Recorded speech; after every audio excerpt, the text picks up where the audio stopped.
వచ్చింది. రామజోగ శాస్త్రి గారు మా ఇంటి పక్కనే ఉంటారు, నేను రోజు చూస్తుంటాను. అశోక్ అన్నని కలిసి చాలా రోజులు అయిపోయింది. ఎప్పుడో ఎఫ్ఎన్సీసీలో కలిసిన ఒక కార్యక్రమానికి, తర్వాత అనంతతో మాట్లాడుతుంటాడు కానీ మళ్ళీ ఇప్పుడు కలిసారు. తర్వాత శ్యామ్తో కూడా మణికొండలే ఉంటాడు కానీ ఇలా ప్రత్యక్షంగా కలుసుకునే అవకాశం, మేమందరం కలిసి మంచి చెడ్డలు కష్ట సుఖాలు పంచుకునే ఒక అవకాశం నాకు లభించినందుకు ప్రభానకు మనస్ఫూర్తిగా ఆ అవకాశం మీరు ఇచ్చినందుకు ధన్యవాదాలు. ఈ పాటలు మేము విన్నాము, ఇప్పుడు చూసాము ప్రత్యక్షంగా. నాకు అనిపించింది ఏంటంటే ముఖ్యంగా అభినందించాల్సింది ఇమ్రాన్ శాస్త్రి గారిని. అంటే ఇంత వైవిధ్యభరితమైన సన్నివేశాలకు పాటలు రాసే అవకాశం మీకు వచ్చింది. అవకాశాన్ని సంపూర్ణంగా సద్వినియోగపరుచుకున్నారు. అంత వైవిధ్యంగా, అంత భిన్నంగా, అంత విభిన్నంగా పాటలు రాశారు. మీ పేరెంత విభిన్నంగా ఉందో మీ సాహిత్యం కూడా అంతే విభిన్నంగా ఉంది. ఇమ్రాన్ శాస్త్రి గారు చాలా సంతోషం. ఒక పాటలో ముందు ఒక పాటలో రాశారు, సముద్రం గురించి రాసిన పాటలో చెమట చుక్కలు కలబోసి మరో సముద్రాన్ని నిర్మించానని.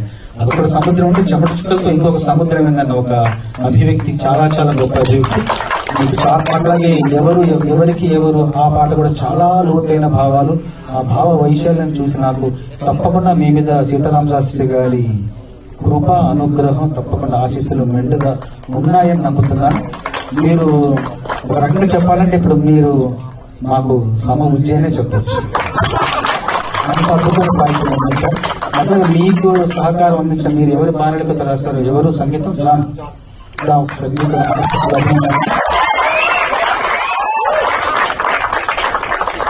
ఎత్తు తక్కువ లోటు ఎక్కువ గొప్ప విషయం. అంటే మా వరంగల్ లేదు జాన్, ఎక్కడ మీరు వరంగల్లో నమ్మకుండా మా స్వస్థల నుంచి వచ్చి తప్పకుండా మంచి భవిష్యత్తు ఉండాలని ఉంటుందని నమ్ముతున్నాను.